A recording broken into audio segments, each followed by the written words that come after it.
Hello, everyone. My name is Adam Cross, and I'm a licensed marriage and family therapist in California. And today I want to talk to you about yoga, healing trauma, and how we can connect with our bodies. Those might seem like three very different things, but trust me, they are all wrapped up in one. And just kind of explaining how this topic even came to be. Past couple months, I was in a little bit of a book study with some other soon-to-be Catholic therapists that are in their master's program and training right now. And we were reading a book called The Body Keeps Score, which is wildly popular, and it looks at how our bodies really store and process trauma, and how we can also look to our bodies to heal trauma, right? Really connecting with our bodies as we do therapy, as we really seek to understand the underlying wounds that we've experienced. One of the things that this author suggests in The Body Keeps a Score, and he's really big about, is yoga, right? And he shares that there's a lot of statistics that show that people really find healing and stress relief and peace when they do yoga. And so as a Catholic, I was like, I need to re-look at this. Like, what does the church actually teach about this? I think I looked it up in college. I've never really done yoga. I like to do stretches, but I was always like, yeah, I'm not sure about yoga. And so I wanted to look more into it because I really was seeing the value of connecting with our bodies, right? We're made body, mind, and soul. So our bodies are us, right? Like, are a huge part of us. God is going to give us a resurrected body in heaven, so our bodies matter. So I wanted to reassess, what is the church's stance on yoga? So I looked it up, simple research, and I did find that a lot of spiritual fathers, a lot of clergy warn against yoga. Practices of yoga, right? And there's a lot of Buddhist influence and Hindu influence, are kind of grounded in these spiritual exercises of worshiping deities. And some of these priests and some of these even apologists, Catholic apologists, were saying that they used to do yoga, right? They were maybe yoga instructors themselves. And as they got more and more into the practice, they got more and more into the spirituality.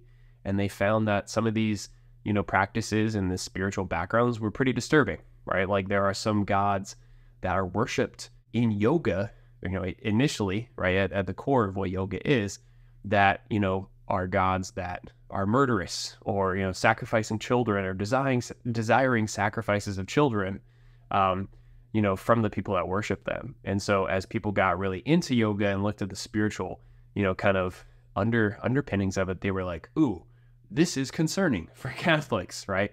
And I was interested in reading that and hearing that because, I was always just thinking like, yeah, Buddhists can't own stretches, right? If I move my body in a certain way, nobody can claim that. And that is true, right? And a lot of these, clergy and spiritual followers who are warning against yoga also said that, like, moving your body in a certain way to stretch is never going to be like demonic, or like the devil can't own that or claim that. But if you get into the culture of yoga, if you get into the spiritual underpinnings, it quickly does become concerning. And so the Catholic Church doesn't have an explicit stance. Like, there's no doctrine that says, yoga is absolutely evil, don't do it. But our spiritual fathers most of the time are warning against going too deep into the cultural or spiritual underpinnings of this that are contrary to the faith. So that's really the research I was finding, is that it's not, definitively evil, but we have to be careful to not go into even the cultural context of it, right? Even some yoga classes encourage some of the spiritual aspects that draw you deeper into those spiritual exercises, even if you're just doing the stretches. Most people who do yoga are not trying to worship these gods, right? They don't know the backstory of, a murderous god who desires child sacrifice, or, gods killing each other. It's not that, right? They're just trying to gain some peace and understanding. So we can be cautious of it. We could also know that we are called to connect with our bodies. And this is really where I wanted to focus on. And from reading The Body Keeps a Score and understanding trauma and our body's effect on that, our brain's effect from trauma, I was really realizing that connecting with our bodies is so powerful, right? And this is a deeply Catholic thing.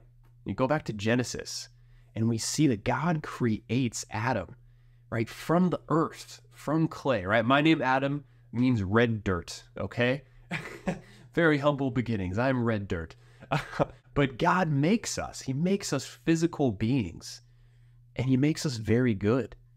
And so God's plan for our lives is to be physical, to be tangible, to be flesh.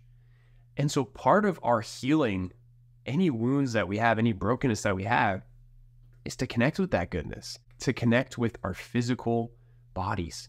There are a lot of heresies throughout the church that say anything physical is bad, is evil, right? Gnosticism and all these different kind of manifestations of it is saying that the flesh, earthly materialism is all evil and only the spirit is good. That's not what we believe. We are called to connect with our bodies, something as simple as doing deep breathing. Every time we breathe, we're reminded God breathes life into Adam, right? God's breath fills us. Every time we take a deep breath, God is there, being moved by our breathing, like allowing us to just pause and slow down and breathe. And just know that God is working in that, in the present moment, here and now. Not in the past, not in the future where our anxiety might be, but just here. God is here. Man, that's powerful. That's simple. That's grounding in reality in the midst of anxiety. Or stretching, being aware of how do my muscles feel? How do my bones feel? How does my body feel? Am I tense? Am I tightening up? Right? Or am I present? Right? Am I allowed to relax, to be here? Or even just noticing, like, man, I clench my fists, or I tighten my shoulders, or I have a headache every time I'm anxious, every time I'm stressed. Our body often is giving us clues and saying, hey, like, look at me, you're not okay, right? Like, you're not supposed to be tight all the time. We have to relax, we have to stretch, we have to exercise, we have to use our bodies in different ways that we can. Even something like, like sitting in a spa, which I love to do. Like, I love jacuzzis. I grew up with a jacuzzi, loved hanging out with my dad in the jacuzzi. It was like stargazing, like being in like warm water and just like feeling that, relaxing, talking with somebody, right? In that is like very moving and profound. Or something like getting a massage. Like, people go to these things because they physically feel the difference, but also emotionally and mentally changes them. We do something with our body, something is happening with our brains too, right? Exercise is so important whenever we're feeling anxious or depressed. I mean, it's important for everybody, but it especially makes a huge difference. And I don't even know where this study came from or where I heard it, but I'll throw it out there and you can fact check me. Is someone said that there's a study that antidepressants had the same effect on the brain as when somebody took a 10-minute brisk walk every single day. So if you took a 10-minute brisk walk every single day, got your heart rate up a little bit, it had the same effects as antidepressants for a lot of people. Not saying antidepressants don't work, but I'm just saying that exercise makes such a big difference. Why? Because we are utilizing the body God has given us. We are connecting with our body, and it actually helps us to process things, right? To make sense of our trauma, to work through things. Even journaling, right? With a pen and paper. Using your body, connecting with the real world, helps us to get out of our heads and get into reality in some real way. So, yoga, we have to be careful, right? Buddhists do not own stretches of your body. Don't be afraid to stretch. Don't be afraid to do different positions. But we do want to approach any type of like cultural yoga practices with some caution as Catholics. And I encourage you to do your own research, because I was skeptical too. I was like, okay, why is this morally wrong or concerning? The church is not definitively speaking like this is terrible, but it is saying be cautious of these other really spiritualities that come in with yoga, even subtly, right? With classes and things like that. So be cautious, but do your own research, please. Don't just go off of what I'm saying. And that we are called to connect with our bodies that are God-given, and our bodies, as we utilize them, help us to be more present, to be with God, even to be less anxious. And they help us to really work through a lot of our wounds and our traumas that we might be processing or dealing with and carrying on a regular basis. Last thing I'll share too is, there's alternatives to just yoga, right? I mean, going for a walk, or a lot of types of even martial arts, engaging with our body, sports, gaining a self-mastery, even like I know what my body is capable of.